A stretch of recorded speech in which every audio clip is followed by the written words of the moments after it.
Lendam į užkulisius. Pasigavome Panevėžį Amberį. Kaip tau nusileidimas iš lėktuvo? Labai buvo rizikinga, bet sugebėjau. Dėl rinktinės stengiausi. Nieko nesusilaužė? Ne, aš tvirtas kaip gintaras ir esu.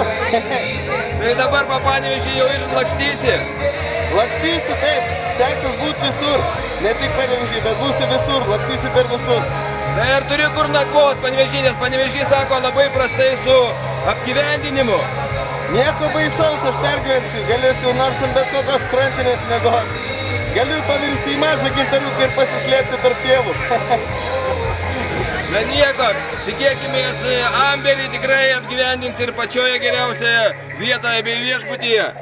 Tai taip, kad pradeda lietus lyti, kaupėsi.